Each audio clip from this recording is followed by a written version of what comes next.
Welcome friends. Today here in Central Florida we will be showing you how to set up a compost bin. Composting uses things like kitchen scraps, dry leaves, and grass clippings to create a mulch and a compost tea that you can use to fertilize your garden and your house plants. There are a lot of different ways to compost, but what we're going to do is use this 20-gallon metal galvanized can with holes punched in it for aeration, and we're going to put it in this metal tub and keep about 2 inches of water in it to keep the Florida fire ants from crossing over into the compost. So Kelly, what are some of the other ways that people compost? Well, I'm glad you asked, Dan, because this is certainly not the only right way to compost. You can do it any way and for any amount of money that you're inclined. Some people prefer to just set up a compost pile in the corner of their yard. Others like to go out and get compost tumblers that will spin and mix your mulch for you that way. And still others enjoy worm composting, which is sort of like having pets. But that's a whole different category and a whole different way of composting. So for now, we're going to stick with our inexpensive galvanized cans. So. Well, let's begin by gathering some stuff. Okay.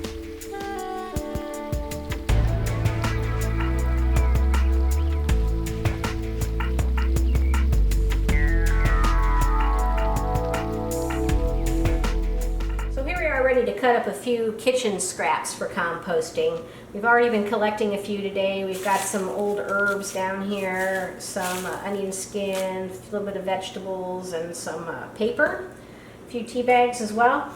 So you have to be somewhat careful when you compost, but not too careful. In other words, you can certainly compost something like this piece of cauliflower that is beyond its prime.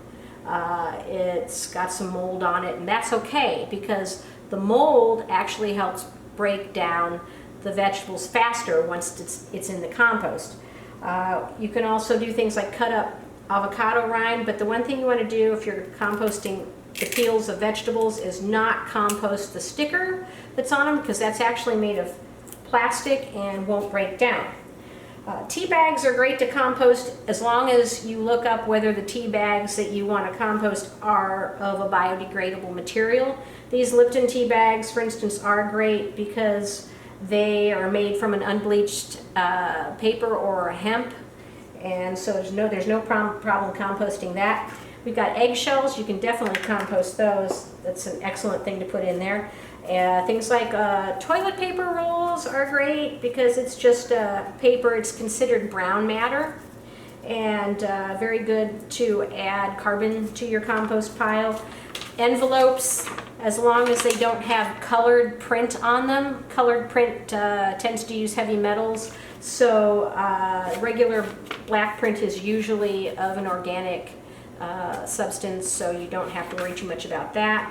And you can put these things in without cutting them down too much, but we like to cut them because it does speed up the composting process a little bit, and it's fun, kind of therapeutic.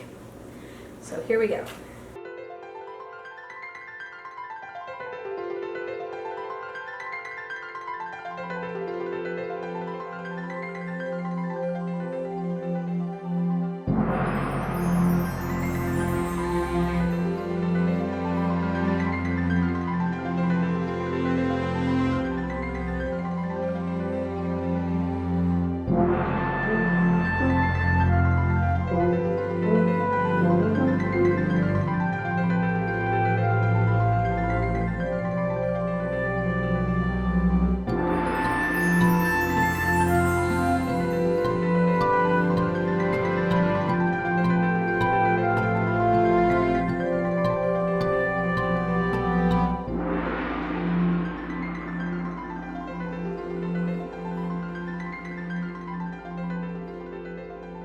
So we've collected quite a few things to start off our compost now.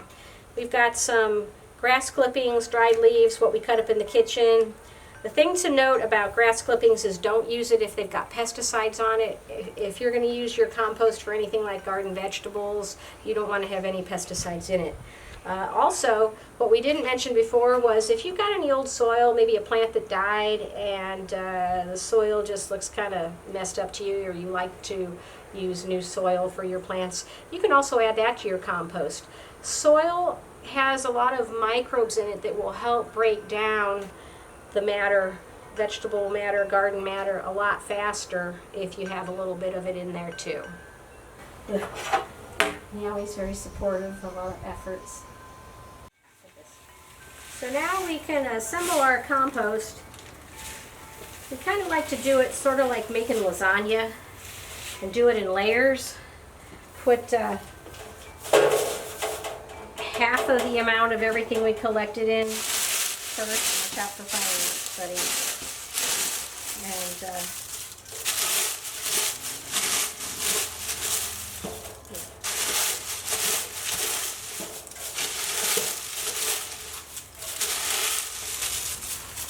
we got half the grass, half the leaves, putting in half of the kitchen stuff, and we'll put in half of the soil. You can put the sticks in too, that won't hurt anything.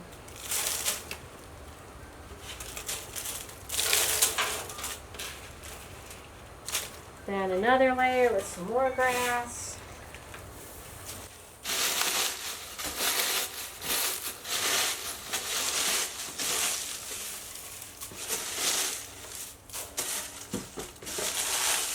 More leaves, more kitchen scraps. It doesn't so much matter if you put it in one spot because you have to turn it every day or two to keep the air getting through it. And some more soil. We can probably reuse this soil. We'll keep the rest of this. Then we want to put a little bit of water in it, because you have to keep it moist. You want it to be about the wetness of a wrung out sponge. The nice thing about using this can is that it's got holes in the bottom too, so you can really get it wet. And once it's too much, it'll just come out the bottom.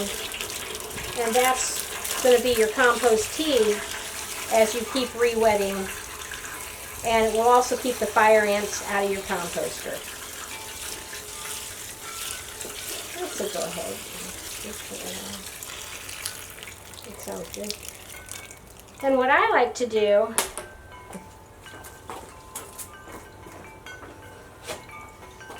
is to stir it every day or so with some really long gloves on. You can use a hoe, you can use a hand pick, anything you want. But what I like about this is it really kind of gets you down there in the earth. It's kind of enjoyable. And it also lets you break up any clumps that you feel. The grass tends to clump up a little. And you're ready to go. And then, go ahead, Dan. What are we doing here? We're sealing it so the creatures of the night will not get into it. Is that vampires? Yes. Okay. So vampires like compost. Well, really, we get raccoons and other things that probably just love to take a dip in here. So we just make sure they don't. Now, if you have the right amount of water in your compost and it's not too wet, it won't smell, so it doesn't tend to attract the animals as much. The other night, when we had some already brewing, I accidentally left the lid off and nothing tried to get in that night. So, not to say it won't ever happen, but it's always good to keep it from somebody getting into it. There you go. Now it's a waiting game. It takes about 6 weeks to get a full batch of compost done. Could be faster if it's hotter. You could stop putting more stuff in it at some point so that you have just a pure compost patch once the 6 weeks done, or you can keep adding to it and then just stir it around and take what you can take from it. So here we are about 3 weeks later. After stirring the compost daily and adding more water as necessary, we've got some nice compost tea in the bottom. Got some more we collected over here. You should definitely dilute compost tea if you're going to use it. It's a little too strong just by itself. So after 3 weeks, the progression is that a lot of the grass is broken down and some of the vegetables, some of the tea bags. You can see some heavier clumps, but there's still stuff that hasn't completely broken down. But the grass definitely is starting to look like it's more like it's soil. You can also use paver bricks to keep your galvanized container elevated out of your compost tea. Welcome friends, it's been 3 to 4 weeks since we've last contributed to our compost bin, and everything's looking pretty good. We've got some clumping here. Not sure exactly what it is because it's broken down now, but it's certainly rich humus. And some of the eggshells are still a little bit in here, but everything is pretty well processed to the point where you can use it in your garden. And we've also got some compost tea. We didn't keep the water too deep under our composter, so aeration wasn't really a problem. And we've been using this on our plants and it seems to be doing well for them. You definitely want to keep your compost tea diluted because it's really powerful. But things are looking pretty good now. Now it's pretty much time to use this on the plants. Thanks for watching our video.